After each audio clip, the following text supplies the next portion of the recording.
Well, this is Claude Sports Corner, and there you have it, ladies and gentlemen. The 2016 NBA champions are the Cleveland Cavaliers. What a breathtaking Game 7 that was. Kyrie Irving delivering a Jordan-esque shot during the last 12 seconds or so. I mean, he was just magnificent. He and LeBron carried that team, willed that team to an NBA championship. There's no question about that. Golden State has the dubious distinction of being the first team to lose a 3-1 lead in the finals. And a 73-win season is flushed thoroughly down the toilet.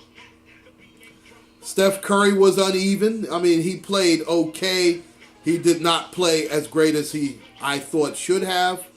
Draymond Green was carrying them, and let's face it, we all knew that he couldn't keep that up. I mean, nobody could keep that up. He was blistering in the first half. And let's face it, if you were a Golden State fan and you figured that you were down by 7 points at halftime, knowing that Draymond Green had basically carried them, I mean, they were so great from behind the three-point arc, and then to turn around and only be up 7 at the half, I'm pretty sure they were very, very worried. And Cleveland had to feel good about themselves. And let's face it, I know I've been riding Kevin Love pretty hard, but even though he did not play great offensively, those rebounds, and let me tell you, the last 3 possessions that Golden State had, Kevin Love worked as hard as he's ever worked on the defensive end. I have to give him credit for that. Because, in essence, those 3 defensive stops, and LeBron James just had a sensational block. I mean, my goodness. I mean, he almost flew from the other side of the arc there. I mean, he was just magnificent. That block, to me, it just let people know that, listen, he was not losing this game.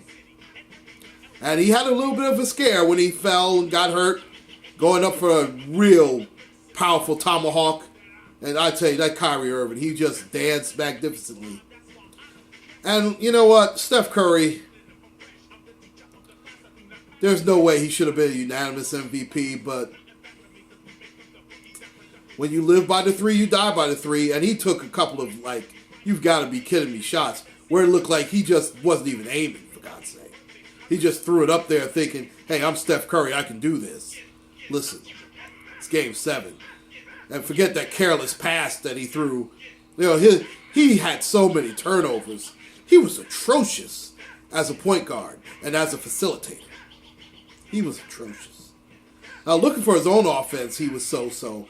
But, I mean, my gosh, you cannot have that many turnovers. You just can't do it. Klay Thompson was so-so. Draymond Green was magnificent in the first half. In the second half, he was okay, but let's face it. Listen, we know they didn't lose the championship because of Andrew Bogut, but Andrew Bogut's injury was very, very, very huge for that team because they had no rim protection at all. They just went down the court, went right down the middle, right down the hole. I mean, my goodness, they were ridiculous how bad the interior defense was for the Golden State Warriors. They got nothing out of Ezeli, Spates, and Vereshao. My God, I mean he's just dreadful, absolutely dreadful. But to the victor goes the spoils, and all hail the new king, the NBA champions. Well, I guess an old king, going back to an old place, but righting proverbial wrong for Macedon Gilbert, who should be kissing his fanny tonight. But it's not about that. It's all about the great Cleveland Cavaliers and the great LeBron James, who did something that Michael Jordan did not do.